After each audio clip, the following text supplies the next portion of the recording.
എങ്ങനെയുണ്ടായിരുന്നു class? Actually ഞാൻ ക്ലാസ്സില് എനിക്ക് നോർമലി ഷാൻ ചേട്ടൻ എൻ്റെ അടുത്ത് പറഞ്ഞിട്ടുണ്ട് ഓൾറെഡി മീനാക്ഷി മാമിന്റെ കാര്യം മുന്നേ തൊട്ട്. ആ. അന്ന് കണ്ടിട്ടുണ്ടെങ്കിലും എനിക്കിങ്ങനെ ക്ലാസ്സിന്റെ അസെൻഷൻ ഗ്രൂപ്പിൽ ആദ്യം മുതലേ ഉണ്ട്. പക്ഷെ അപ്പൊ ഓരോ ഉം, പ്രാവശ്യം വേണമെന്ന് വിചാരിക്കുമ്പോഴും ഓരോ സാഹചര്യങ്ങൾ കൊണ്ട് എനിക്ക് ടൈമോ ഇപ്പൊ കാര്യങ്ങളോ ഒന്നും കിട്ടിയിട്ടില്ല. അപ്പൊ എന്തായാലും ഞാനിപ്പോ ഈ പ്രാവശ്യം ഇതിന് ഈ ഒരു ഇത് വന്നപ്പോ ജോയിൻ ചെയ്യണം എന്നുണ്ടായിരുന്നു. എനിക്ക് സാധാരണ ഒരു തോന്നിട്ടുള്ള ഒരു കാര്യം വെച്ച് കഴിഞ്ഞാ ഇപ്പൊ ഇന്ന സ്ഥലത്ത് ഇന്ന ആളിനെ ഇത് പഠിപ്പിക്കുന്നുണ്ട്, അത് ചെയ്യുന്നുണ്ട്, ഇത് ചെയ്യുന്നുണ്ട് എന്നൊക്കെ പറഞ്ഞാല് ഉം, ശരിക്കും അങ്ങനെ എനിക്ക് ഫീൽ ചെയ്യാറില്ല. ചെയ്യണം, ഉം, അങ്ങനെ വേണം, എനിക്ക് വേണ്ടിയിട്ടുള്ളതാണ് അങ്ങനെ ഒരു ഫീലിംഗ് വന്നിട്ടില്ലായിരുന്നു.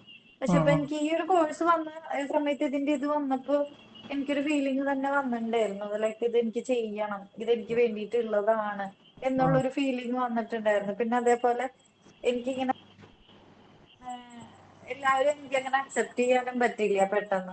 ഉം. പക്ഷെ ഇപ്പൊ എനിക്കിപ്പോ ഇനി സത്യം പറഞ്ഞ മാമിന്റെ അടുത്തൊരു കോഴ്സ് ചെയ്യണം എന്ന് എനിക്ക് ഭയങ്കര ആഗ്രഹമുണ്ട്. കാരണം മാമിന്റെ കയ്യിൽ എന്തൊക്കെയോ കുറെ ഉള്ളതായിട്ടൊരു ഫീലുണ്ട് എനിക്ക്. Thank you. അല്ലെങ്കിൽ സാധാരണ ഞാൻ എന്തെങ്കിലും ഇത് ചെയ്ത് കഴിഞ്ഞ് കഴിഞ്ഞാല് എനിക്ക് ഓക്കെ ഇത്രയൊക്കെ ഉള്ളൂ അല്ലേ, ഉം, ഇതാണ് അത്ര ഇതാണ് വിചാരിച്ചിരുന്നത്, അങ്ങനെ ഒരു ഫീലിംഗ് ആണ് എനിക്ക് സാധാരണ. ഉം, എന്റെ ക്ലാസ് എന്താ വെച്ച് കഴിഞ്ഞാല് ഒരുപാട് ഒരുപാട് ഒരുപാട് ഇനിയും അറിയാനുണ്ട് എന്നുള്ളൊരു ഫീലിംഗ് ഭയങ്കരമായിട്ടുണ്ട്. ഉം.